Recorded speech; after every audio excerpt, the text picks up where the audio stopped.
Okay, here I am again. Ready or not, the Midnight Skeptic is coming at you.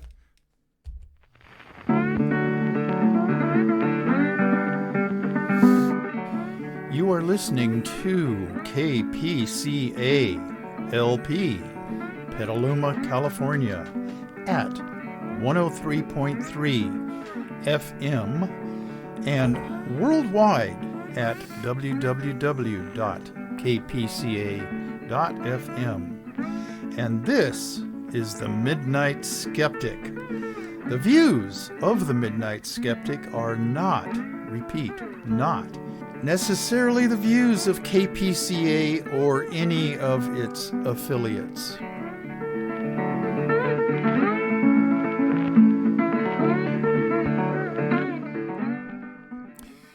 Okay, this is the Midnight Skeptic show number 51.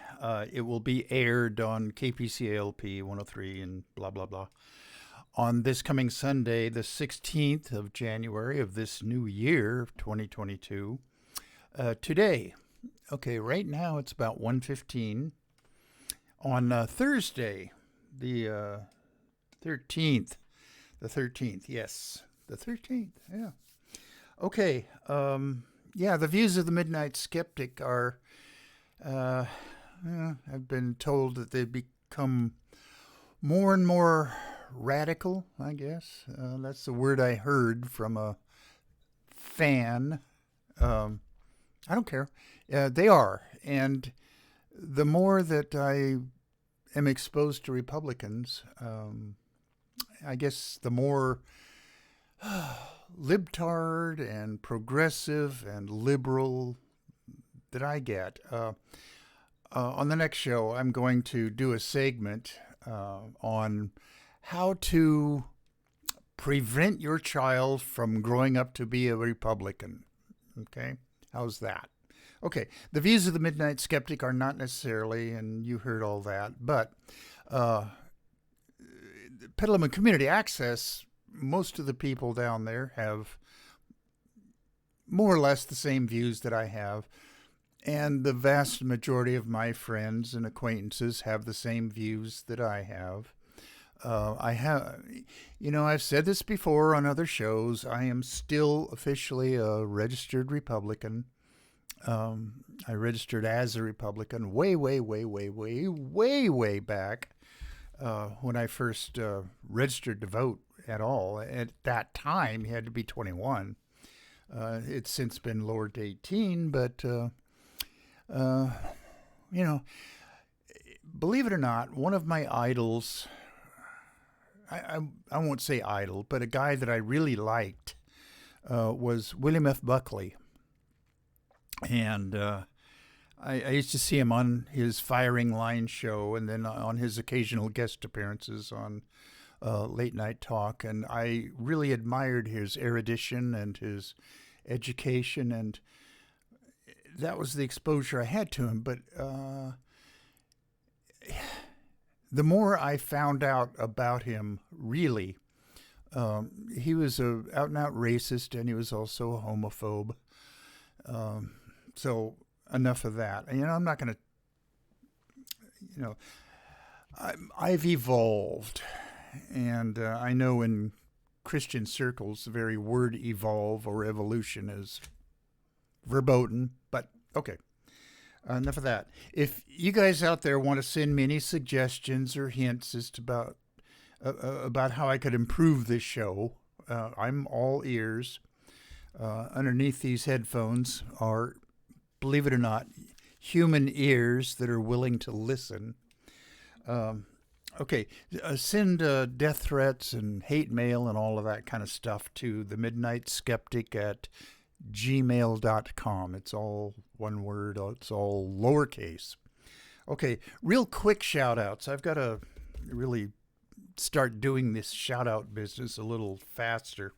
International fans of the Midnight Skeptic from the UK and Australia, New Zealand, Germany, Ireland, and then one person, I don't know whether he's male or female, in the Czech Republic.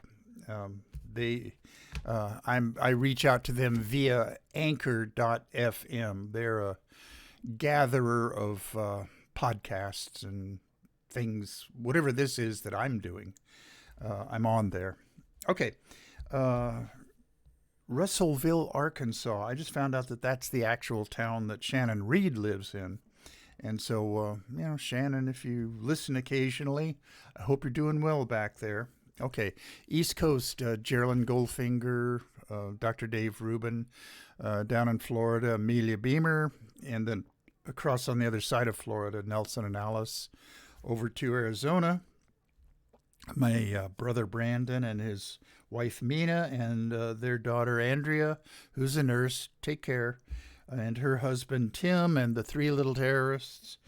Okay, and then I've been forgetting to mention the last couple of shows down in Patagonia, Arizona. The Patagonia snake lady, Karina Hilliard.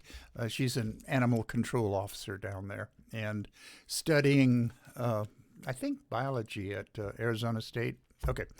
And then in L.A., Jackie and Wayne Kolar, and coming up northwards to Pacifica, Stan and Kathy Gustafson, and then Sacramento, Dave. I'm doing this with no notes, so I'm trying to remember everybody. Dave and Rosie Takach, and then Mickey Huff, godfather of Project Censored. Rich and Kathy Berger over in Sebastopol, locally Tom and Nancy Throw. Sonora Crowd, Bob and Sandy Fisher, Brad and Martha Fisher, Darrell Larson, Leonidas Maciel, and Judy May. And then down in Mexico City, Rosie Lopez Negrete. Hola, Rosie. ¿Cómo está? Okay, enough of that. Locally, Nariman. Geez, I keep forgetting to mention you too. And I keep saying that we're going to have to go out and have a glass of wine one of these days real soon. The Omicron variant is, spreading around, everywhere. But here, Sonoma County has now banned gatherings of 50 or more people anywhere. And then the schools are teetering on the brink of going back to distance learning. Eventually, I've heard this said that just everybody's going to get COVID-19, the Omicron variety, and we will develop some sort of immunity to it. But that's no excuse for not getting vaccinated. I'm vaccinated, and I've had my booster shot down the about 6 blocks from here is a Kaiser Permanente clinic.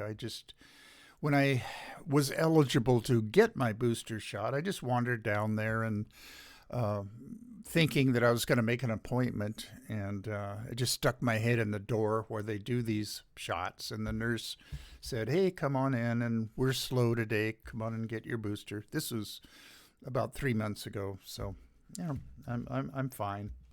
No symptoms, nothing happened after I got the booster shot. Okay. All right. I'm going to plunge right in here on my never-ending quest to turn this country into a progressive paradise. All right. Controversial issues, legislation, and of course it's Republican-sponsored.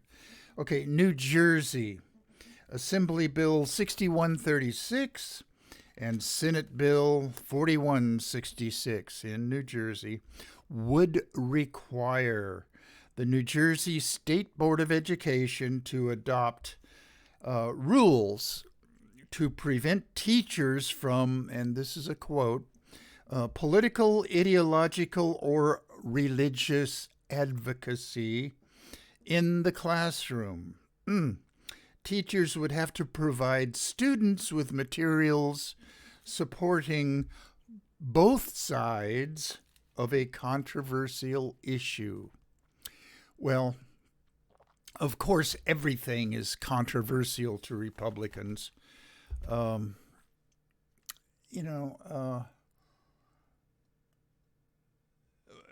especially things like global warming and evolution. Okay, all of these bills were introduced by Republicans. Controversial issue, quote unquote, defined as, okay, and this is political. It's controversial issues are defined as part of an electoral party platform.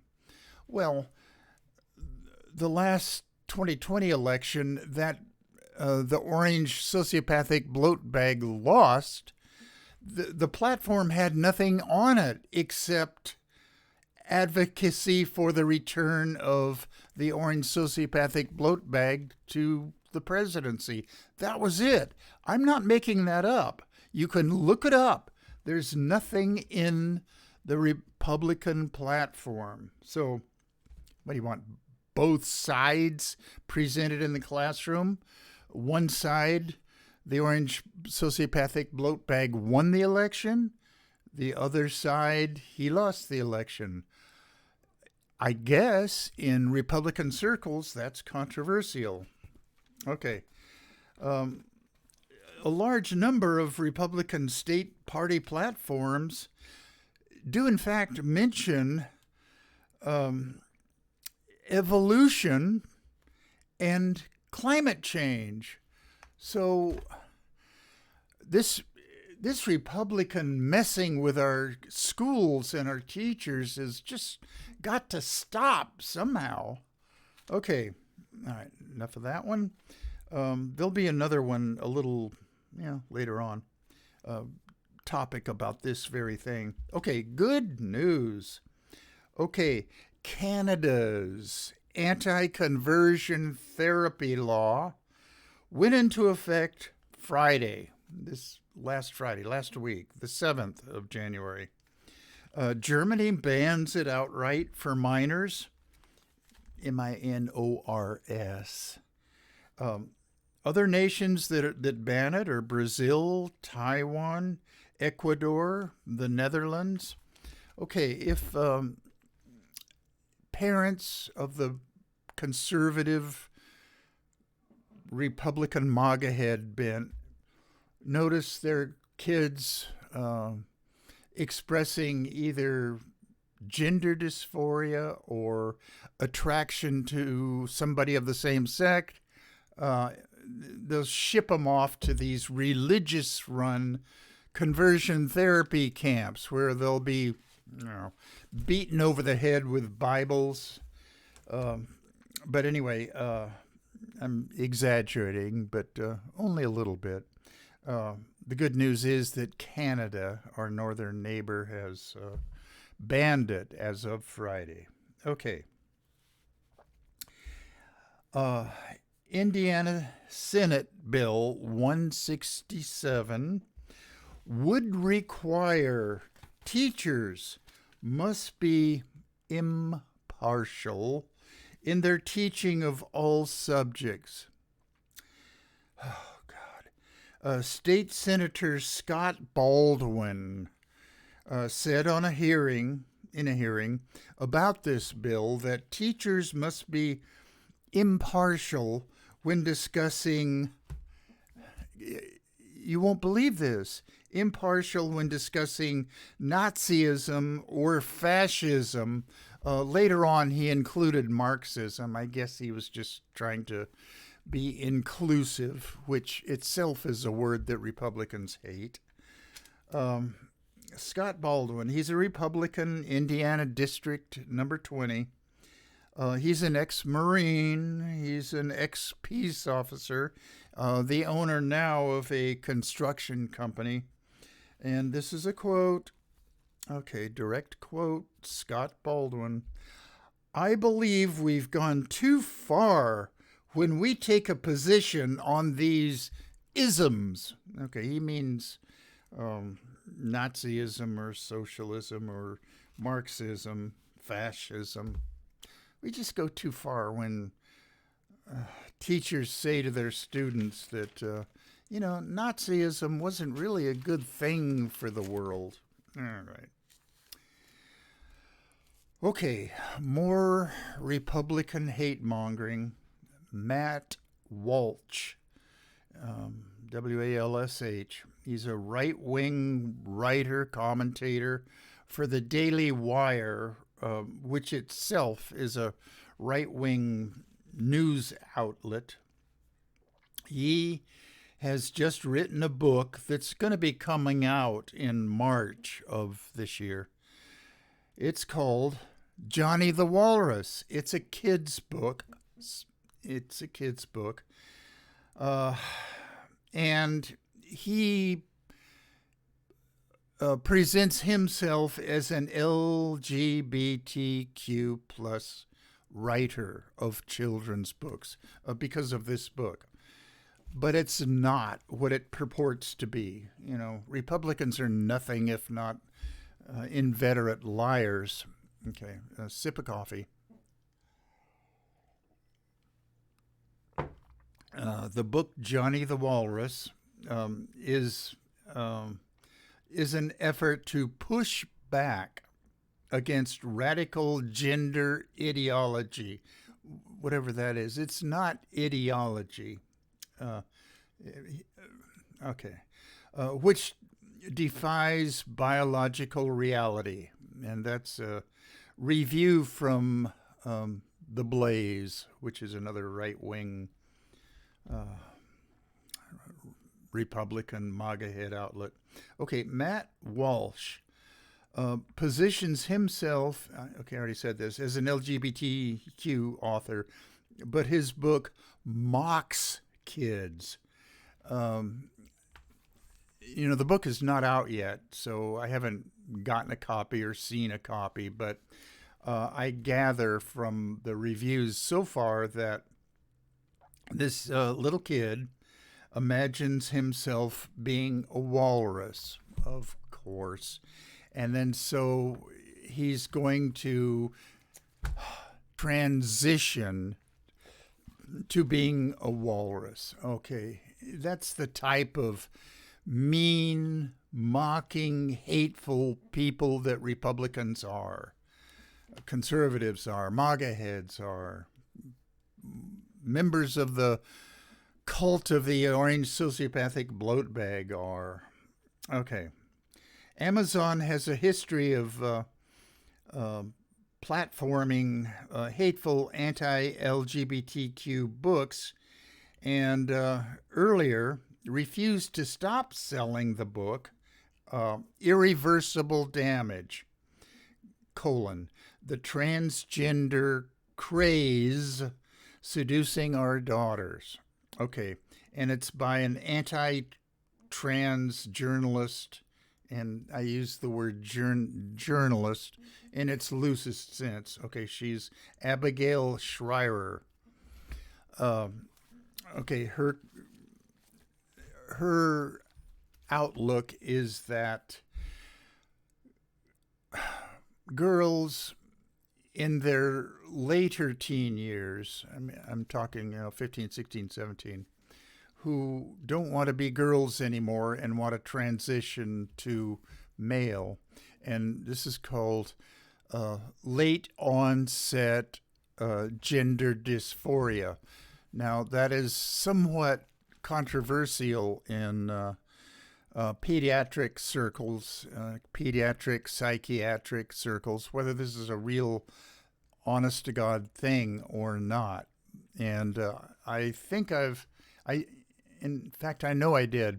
I talked about it about a year ago after I had read the book by Dr. Deborah So, called The End of Gender. And I'll go into late onset gender dysphoria on a upcoming show. But Abigail Schreier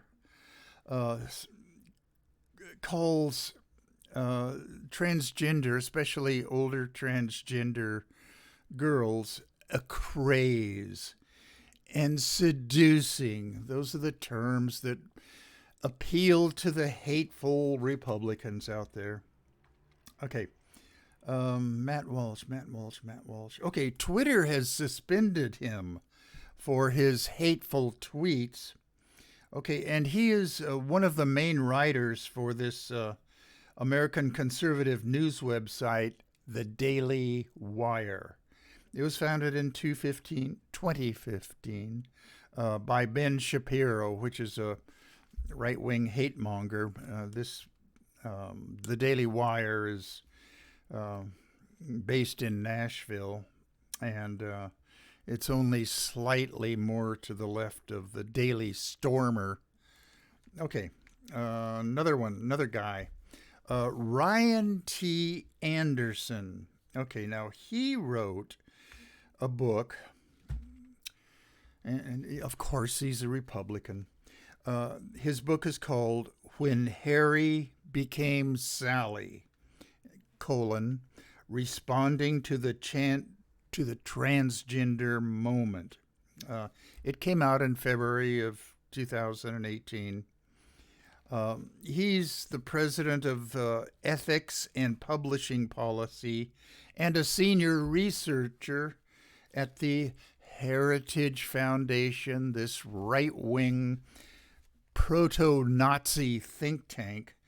If anybody from the Heritage Foundation is listening to me, you're probably not. But if you are, screw you. Come after me. I'm not taking any of that back. You guys are proto-Nazis, in my opinion, in my humble opinion. Okay. Wikipedia said that he's an American political philosopher. If you stretch the definition of philosopher a bit, I guess he might fit in there. And he opposes same-sex marriage, and he is very anti-trans. Okay, he wrote a book called What is Marriage? ? Man and Woman, a Defense. Okay. Now, that came out a few years ago, back when right-wingers were still railing against same-sex marriage. In 2015, same-sex marriage became legal all over the country as a result of a Supreme Court decision. So religious groups and right-wing hate-filled Republicans are now concentrating on going after the trans community. Okay, here's a quote from him. The purpose of marriage is procreation. Well, okay. Well, first of all, I disagree with that.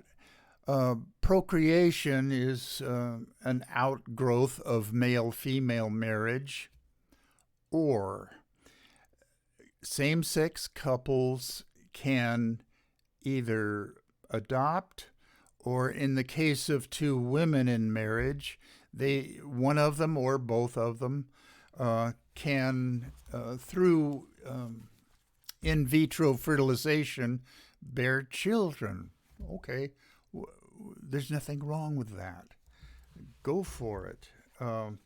There is no logical defense of Ryan T. Anderson's statement, the purpose of marriage is procreation, although he's not the one that came up with that. There were religious leaders, especially Catholics, who agree with this, if not having said this in so many words.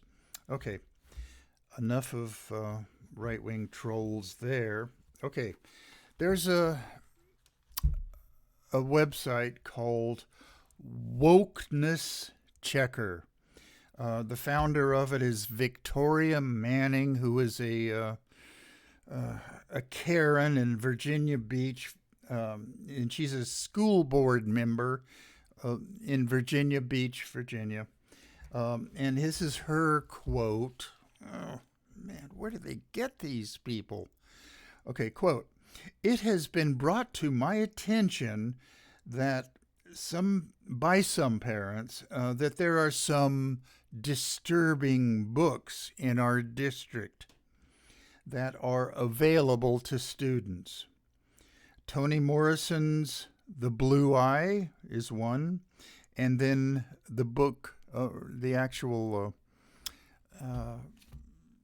illustrated. I'm having a brain freeze on the correct word for this.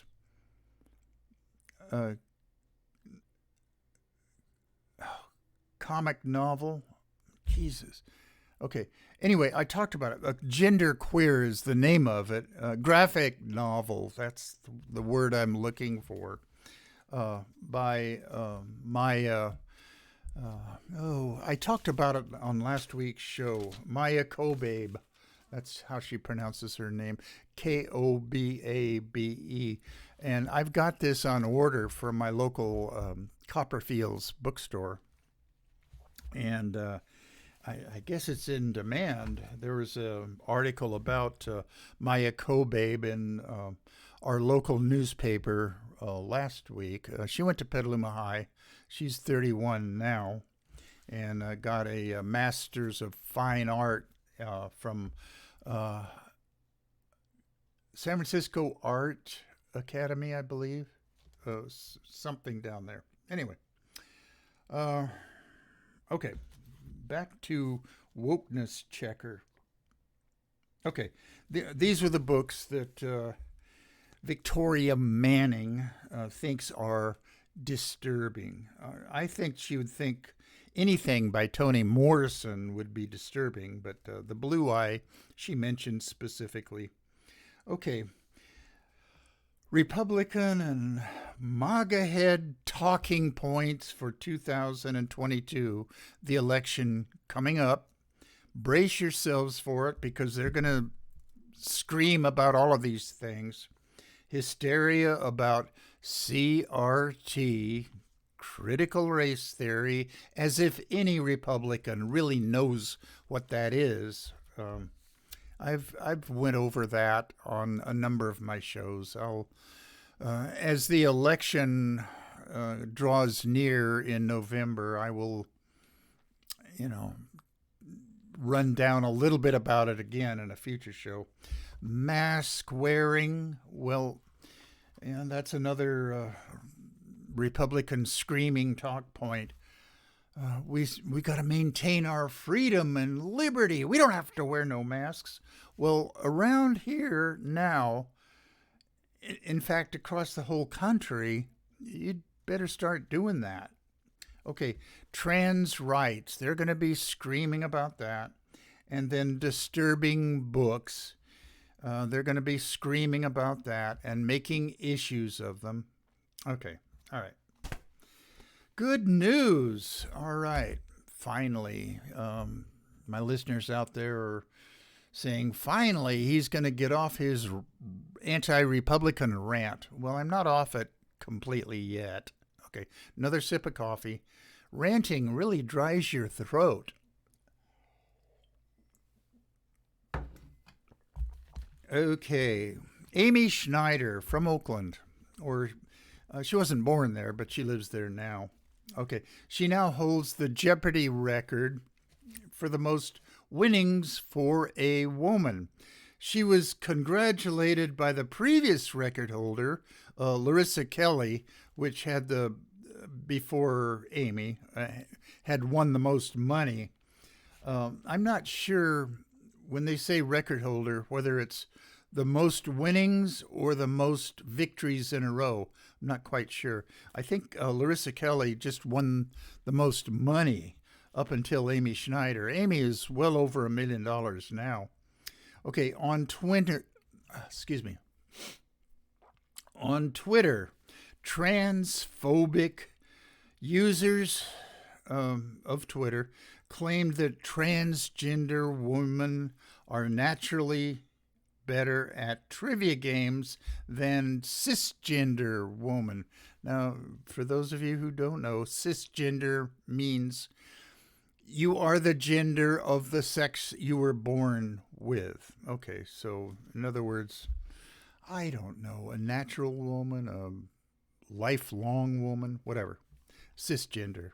Okay, there's no evidence for that. Of course, Republicans never need evidence for anything to mouth off about things.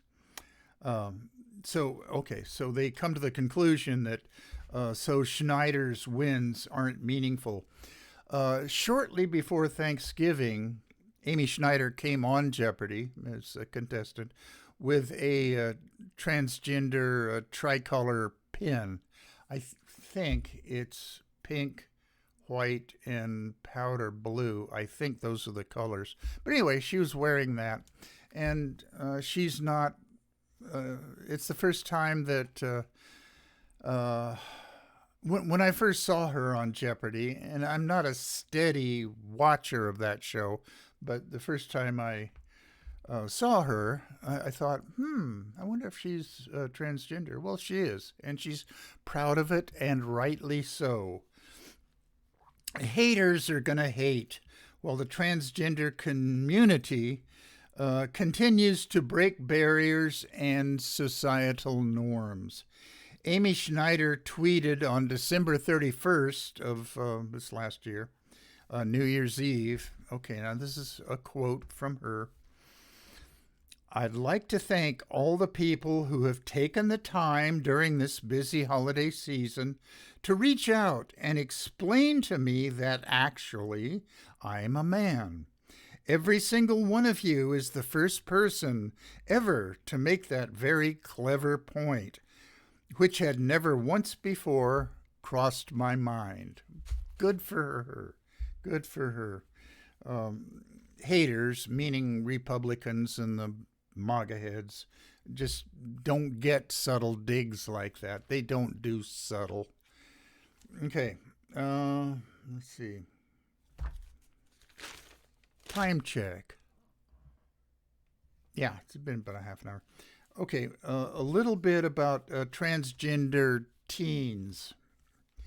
Okay, 1 in 137 teenagers identify themselves as transgender, which translates to about 150,000 of the age group 13 to 15. Now, it's kind of hard to get exact figures for numbers here. Fox News is obsessed with trans student athletes, but can't provide evidence of a problem.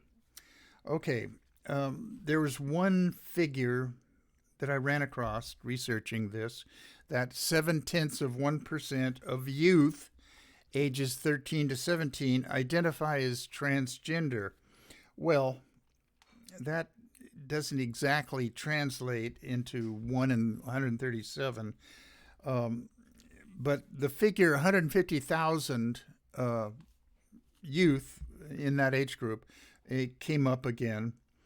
And then this was the CDC statistics. Nearly 2%, I think it was actually 1.8% or 1.9%, of high school students identified as transgender. Okay. All right. Now, there are roughly 3,500,000 girls' sports participants in the whole country. And the number of transgender girls that are within this group are exceedingly small. Just, well, I don't know exactly, but a handful, a small handful. Okay, before I go on to... Okay, I'm going to elaborate a little bit on the next page here. My notes are out of order again.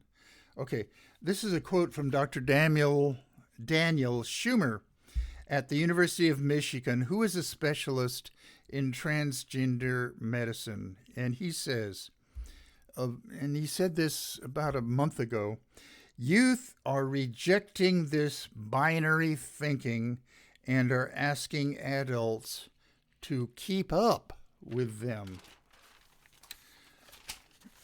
Okay, back to transgender girls in sports.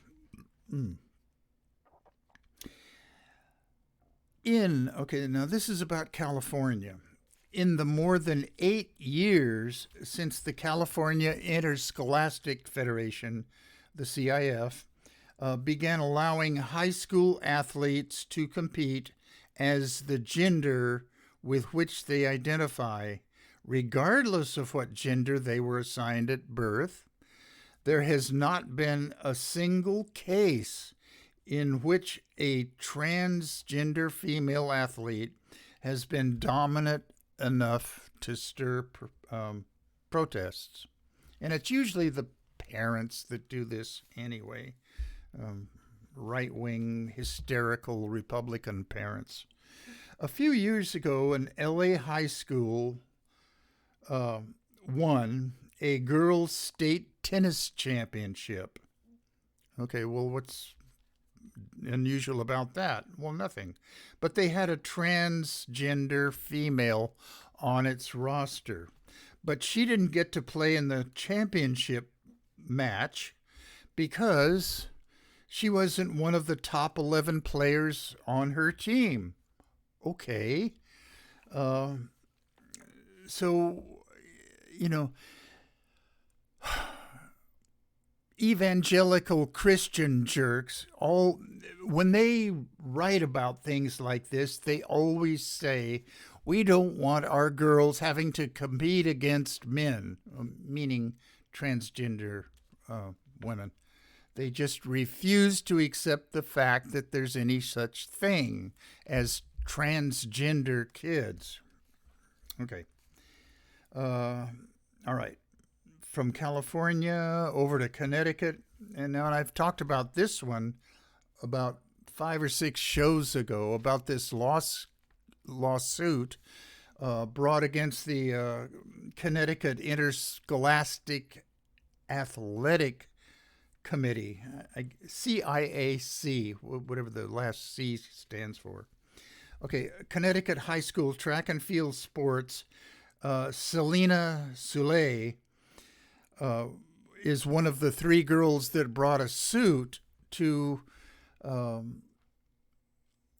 eliminate the possibility of trans girls competing on girls' sports teams.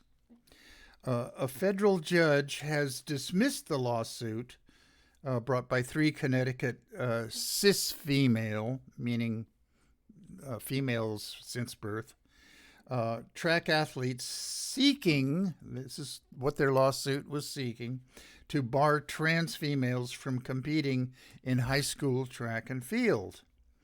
Okay, 2 high school transgender females, Andrea Yearwood and Terry Miller, were very accomplished runners, and but by the time the lawsuit got adjudicated, they had already graduated, as did Selena Soule.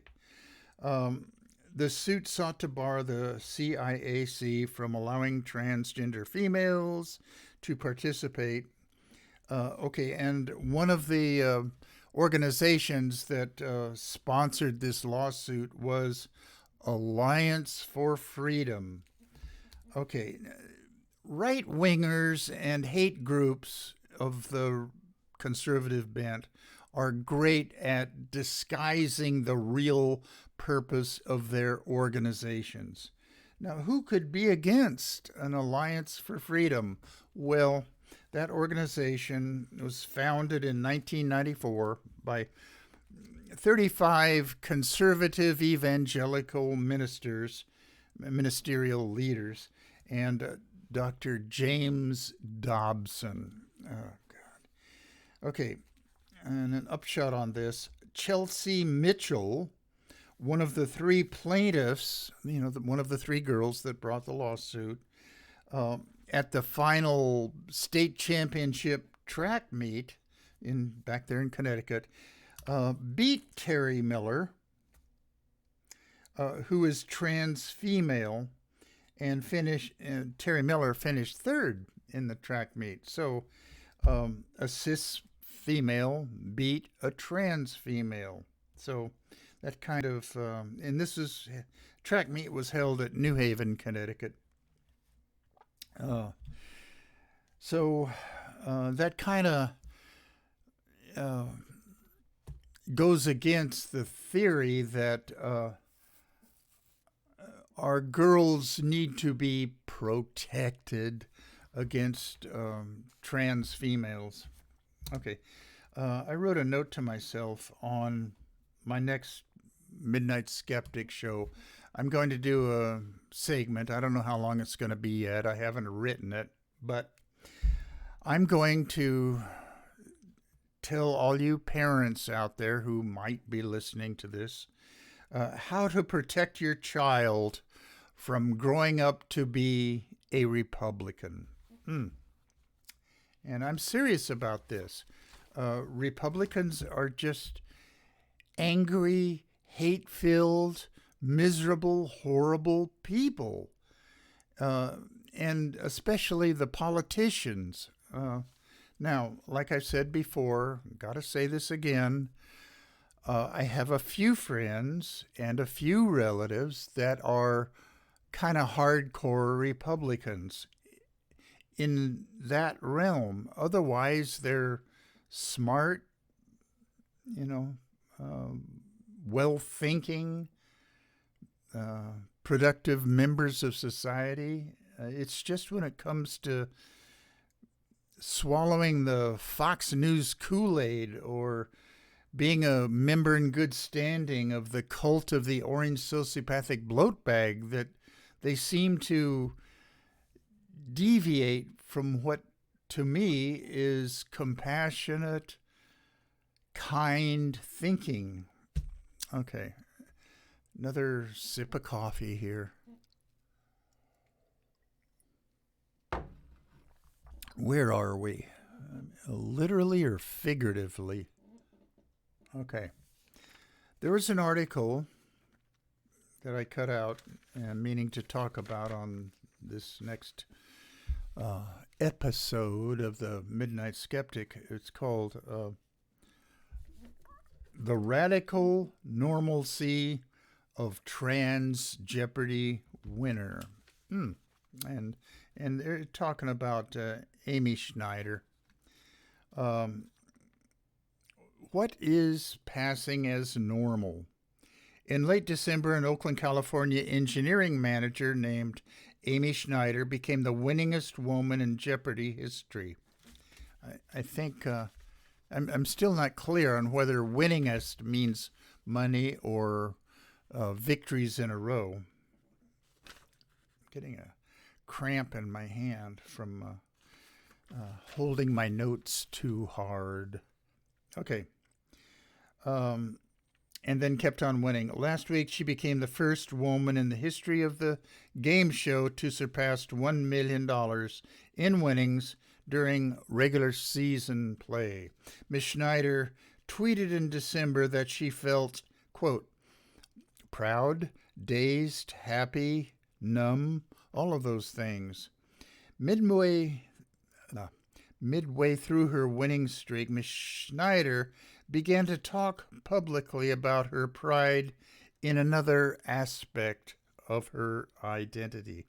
Quote, I am a trans woman and I'm proud of that fact, she posted on Twitter, but I'm a lot of other things too.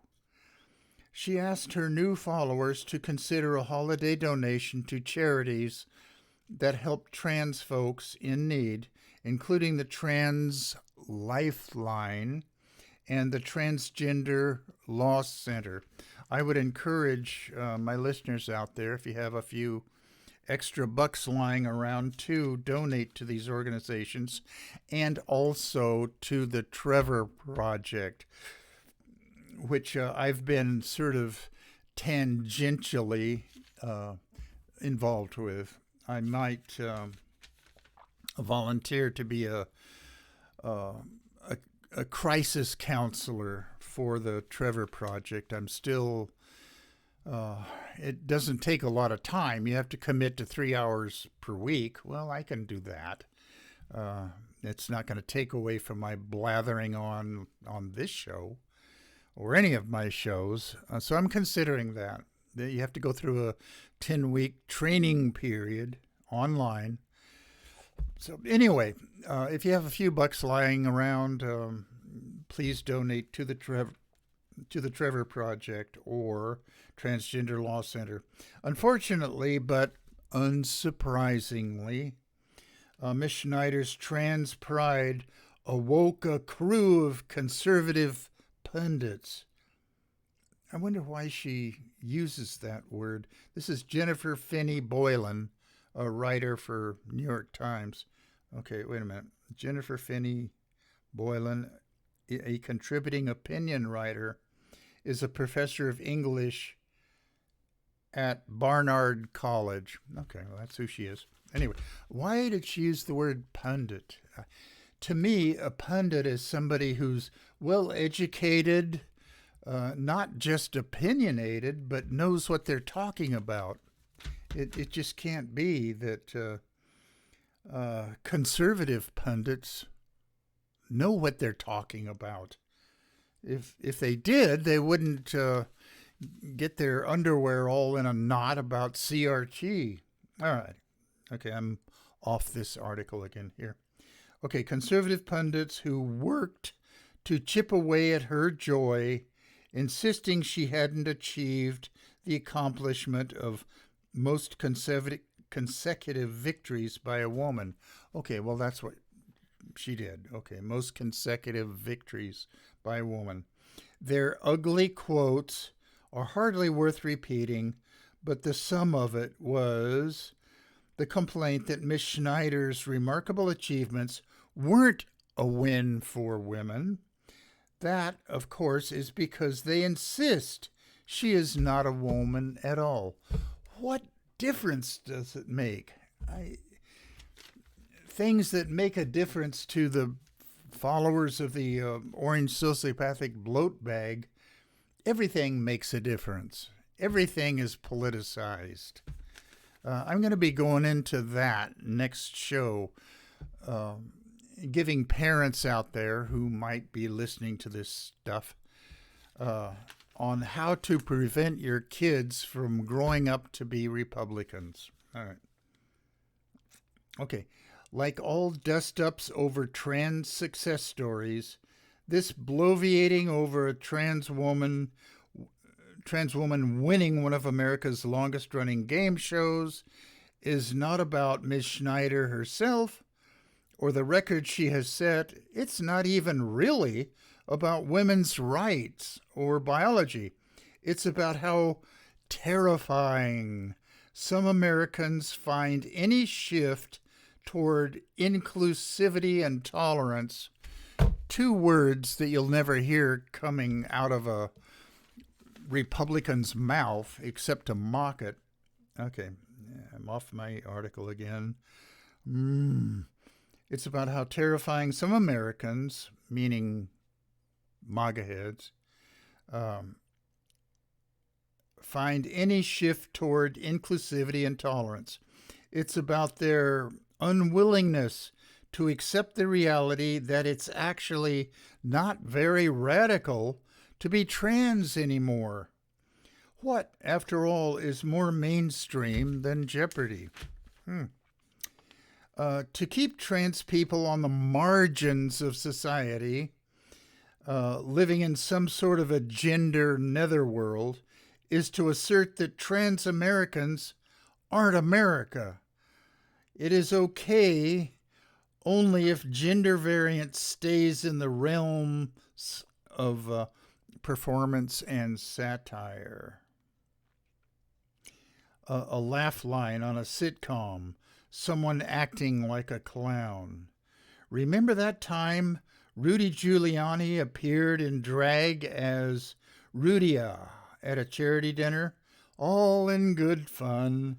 Yes, I am aware that drag is actually an art form that has provided an outlet and a lifeline for many, many LGBT people.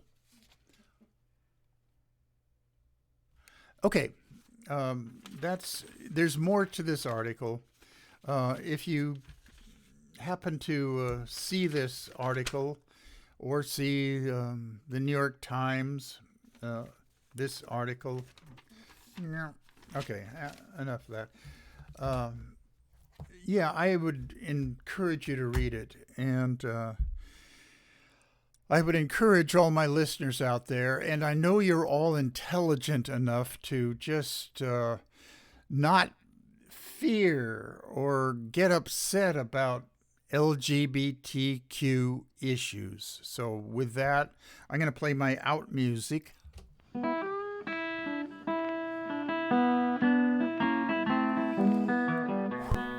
You have been listening to The Midnight Skeptic on KPCA LP, Petaluma, California.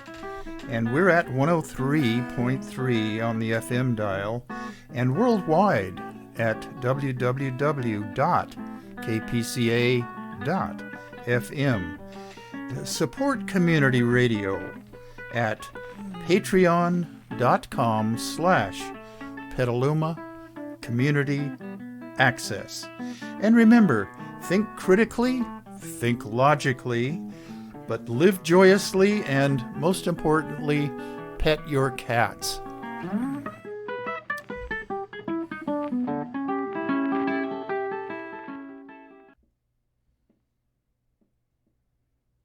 Okay, I'm at 58 minutes, almost exactly. I'm a few seconds before that, but KPCALP 103.3 FM needs to get in its announcements too. So the YouTube people will see this until I stop blathering here. So I will wish you good luck. Stay happy. Pet your cats. And okay, the next Midnight Skeptic will be broadcast radio and worldwide on the 23rd, Sunday the 23rd. And it'll be recorded sometime around the 20th. But enjoy your 3-day weekend coming up on Martin Luther King Day. And also, it's a full moon that day, as I see on my calendar here. So, until next week, goodbye, everybody. Think logically, think scientifically, sip a little wine, and pet your cats.